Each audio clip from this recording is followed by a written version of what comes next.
Salutations à toutes et à tous, bienvenue sur Fire Consulting pour cet épisode numéro 20. Aujourd'hui, je vais vous parler d'un produit qu'on voit de plus en plus, les cheminées à l'éthanol. Objet de décoration, esthétique, simple d'utilisation, ça équivaut d'avoir une cheminée traditionnelle avec tous les avantages sans les inconvénients.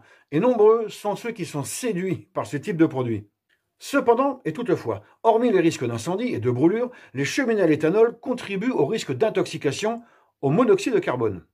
Eh oui, encore lui. Profitez du feu sans les contraintes d'une cheminée.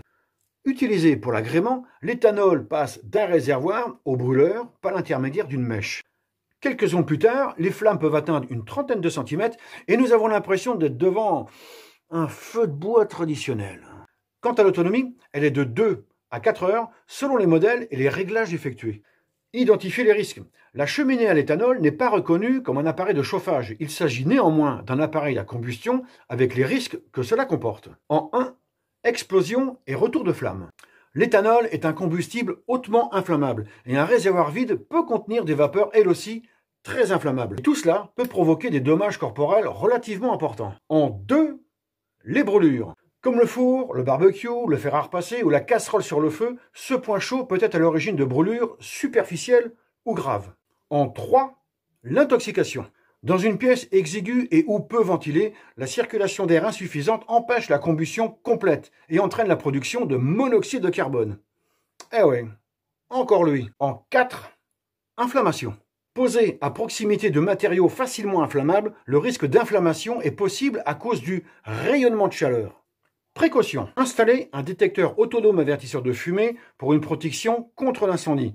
Obligatoire, je vous le rappelle. Se munir d'un détecteur de monoxyde de carbone. Placer la cheminée à l'éthanol dans un endroit stable et là où il n'y a pas trop de passage pour éviter le renversement. Lorsque le réservoir est vide, patientez 10 à 15 minutes avant de refaire le plein. Ne laissez jamais les enfants auprès de cette cheminée dont les flammes sont si tentantes pour nos chérubins. Utilisez votre cheminée à l'éthanol dans une pièce d'au moins 40 mètres carrés et bien ventilée. Conclusion. Quoi qu'il en soit, les cheminées à l'éthanol, à défaut d'être de vrais équipements de chauffage, produisent vraiment des flammes réelles et restent donc dangereuses si elles sont mal utilisées. Il faut savoir quand même que les cheminées à l'éthanol actuelles sont de plus en plus sécurisées pour réduire au moins les risques de brûlure, d'incendie et d'intoxication. Donc, pas d'affolage non plus, mais rappelez-vous. Choisissez bien votre cheminée et le combustible qui va avec. Suivez les indications de montage, ne pas confondre vitesse et précipitation. Et enfin, prenez en compte l'ensemble des conseils énoncés dans cette vidéo. Voilà, suivez encore ces quelques recommandations par Fire Consulting et vous profiterez en toute sécurité de votre cheminée à l'éthanol. N'oubliez pas de partager, vous pouvez vous aussi sauver des vies par un simple clic. Enfin, likez la page pour ceux qui ne l'ont pas encore fait, ça fait toujours plaisir. Sur ce, continuez à prendre soin de vous et apprenez à être maître de votre sécurité avec Fire Consulting. À bientôt pour de nouvelles aventures. Ciao!